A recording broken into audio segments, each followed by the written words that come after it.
Ruslan.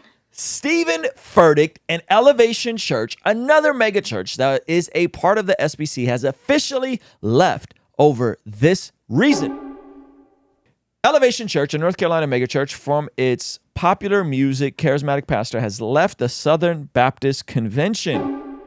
In a letter sent to the SBC's executive committee in Nashville and the Baptist State Convention of North Carolina, Charlotte-based Elevation Church said it was withdrawing its affiliation with the Southern Baptist Convention effective immediately. Now, I'm going to be completely honest with you guys.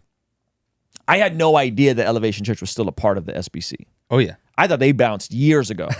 Like, there's been so many things, whether it's been the structure, the vibe of the church, right? Mm-hmm. Some of the theology shifting. Because folks don't know, Stephen Furtick went to Southern Seminary. That's a fairly conservative seminary, right? Wow. And he is was a fairly conservative preacher in terms of, preaching the gospel and calling people to repentance. He's kind of shifted on that, right? And then obviously there was the Code Orange Revival thing with Matt Chandler, which we reacted to, and that almost got my channel taken down or almost got me a strike on YouTube. And Furtick and Elevation was gracious enough to leave me alone.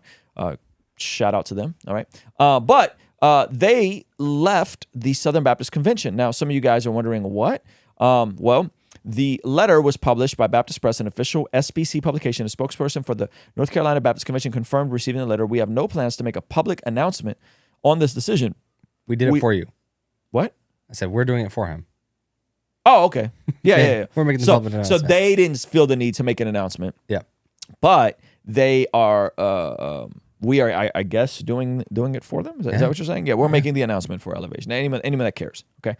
We have no plans to make a public announcement on this decision. We have too much to do in reaching a world that needs the love of Jesus. The letter reads, should your credential committee decide to make this decision by Elevation public, we will only respond with a copy of this letter to anyone inquiring about the notification. Now, I think how the Southern Baptist Convention works is I believe what they do is give back a certain percentage to SBC missions and SBC church plants.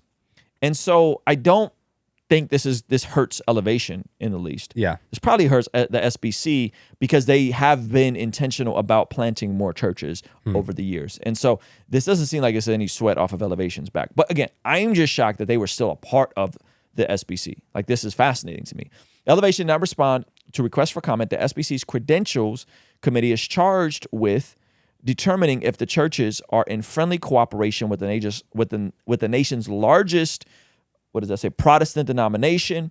That cooperation includes giving SBC causes and closely following the SBC doctrine. Now, what doctrine are we talking about? Well, it's the doctrine that women cannot be pastors, and they've made that official because of Rick Warren. Earlier this year, 5 congregations, including Saddleback Church, which was one of the largest SBC churches in the country, were expelled from the SBC for having women pastors.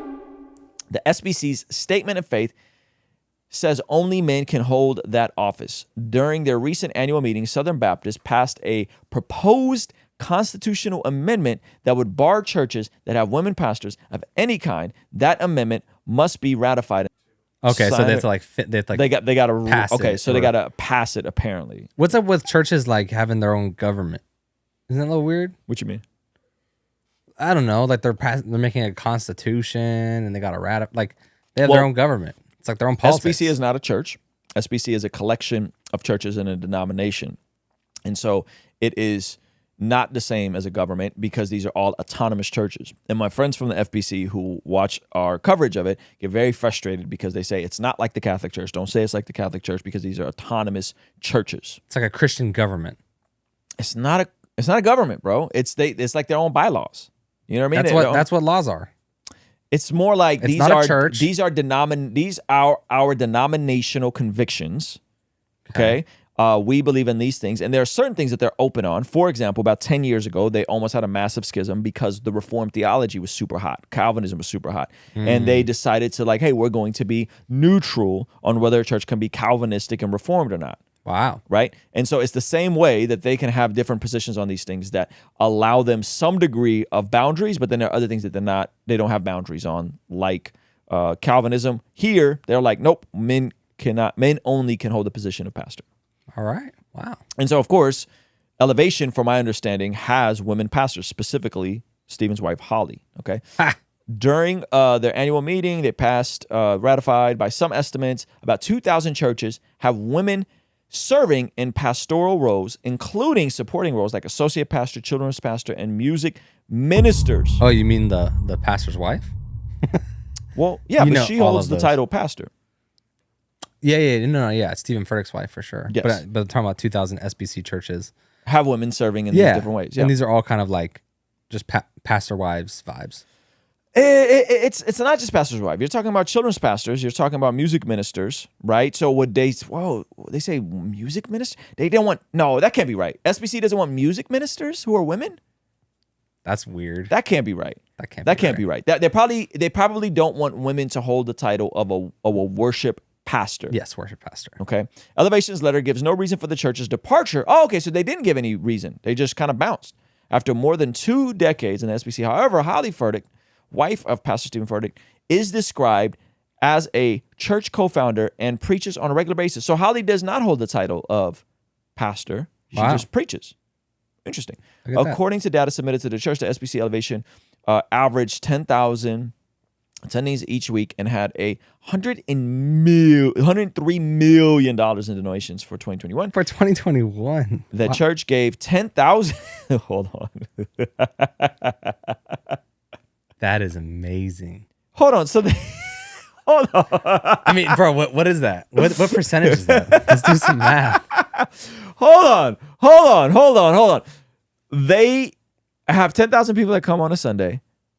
They have 103 million in donations for 2021, and the church gives 10,000 to the SBC's cooperative program.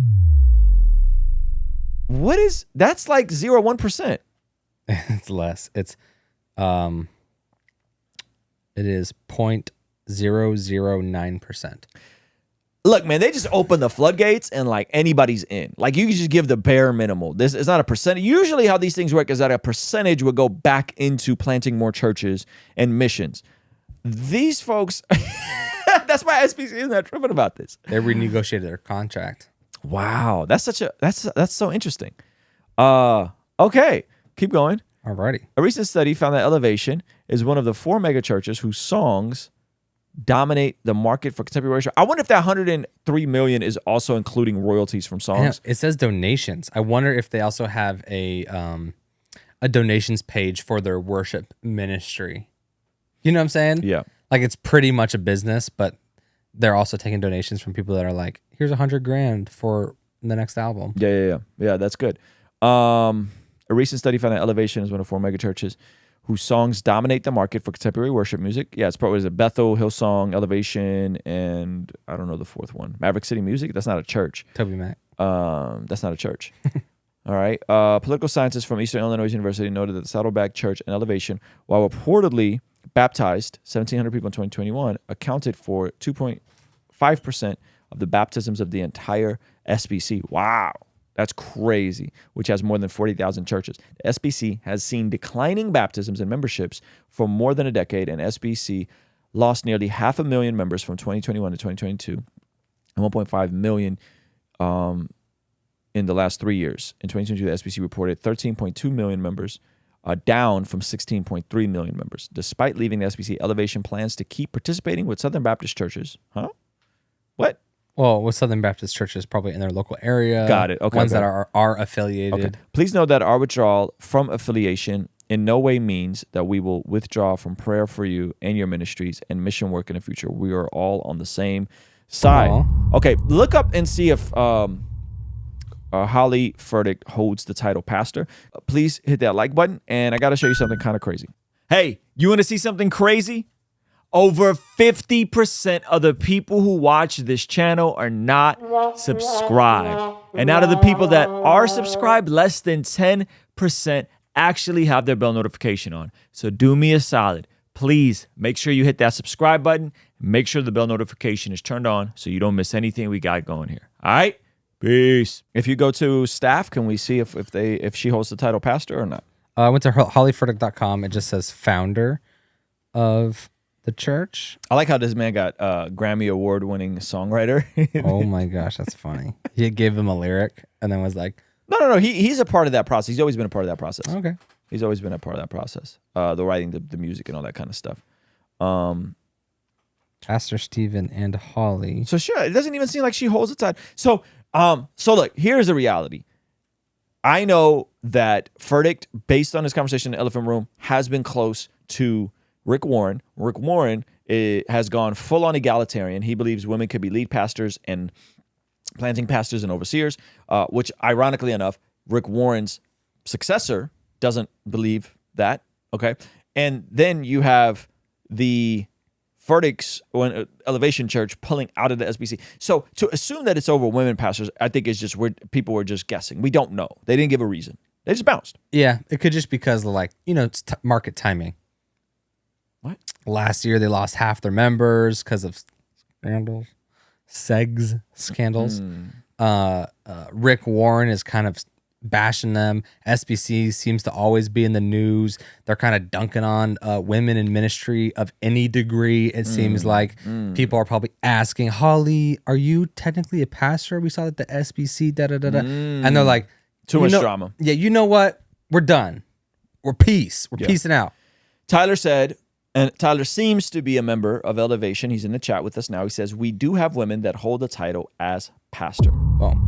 So there you go. So that would I would assume that would play into to a certain degree to the decision. But I understand people who don't want the title for women to be pastors. Mm-hmm. I get it. I also understand people who say the title pastor is just interchangeable with the word shepherd, which it is in the original Greek. And I think pastor is only used once in Ephesians 5. Every other time that same word is used, it's shepherd. And then there's one time in 1 Peter 5 where it's seemingly used alongside of overseers, selling overseers to shepherd. Gotcha. Right? And it's not even the word pastor, ironically enough. Yeah. And so I honestly could see it both ways. I tend to lean towards the side that women should not be elders, should not be planting churches without their husband leading them, should not be lead pastors, should not be overseers. However, with the caveat that I think it is fine if women are children's pastors, worship pastors, executive pastors, so on and so forth. That's the kind of where I always fall into the equation. And I'm going strictly off of the actual word pastor, not a denominational evolution of the word, not the word being all of a sudden interchangeable with the word overseer. It's not. You can fact check me on this. Just pull up the Greek. So that would be kind of where I land, but I could see both sides. And there's people that I disagree with that hold a position that women shouldn't even hold the title pastor at all. Oof. Right? If Dr. Tony Evans in his study Bible, he takes the position that based on 1 Peter 5, that women should not be holding the title pastor because it's used closely to overseer, and his position is that it's interchangeable. I don't see it as interchangeable based on strictly the scriptures. Now, if you want to say your denomination sees it as interchangeable, I would say, okay, that's fair. And so I would be what you call a South complementarian. Wow. Yeah. That was heavy. Soft complementarian. Is that a lot? If you want to become a monthly partner, help us continue making these videos, get the after party of this stream completely unedited, access to our podcast before they go live, and also access to a private Discord server for as little as $5 a month. Ultimately, what that does is that keeps us independent so we never have to take up brand deals and make goofy commercials like these. Our friends at Genucel Skincare have exciting news to celebrate in 2023. Using Manscaped during my showers after workout has given me much more confidence. And that's where Mudwater comes in. True Classic has got your back. All thanks to the sponsor of today's video, SayMine.com. Established Titles is your opportunity to earn the title of Laird or Lady. Subject to credit approval, rates range from 7.99% APR to 19.99% APR, included 0.50% auto pay discount. If you don't want us to make ads with brands you don't care about, sign up for our online community for as little as $5 a month to keep us independent and ultimately answering to you as our boss. You get all sorts of benefits like daily replays of our after party streams, exclusive access to our Discord community, and early access to our podcast interviews, all starting for only $5 a month.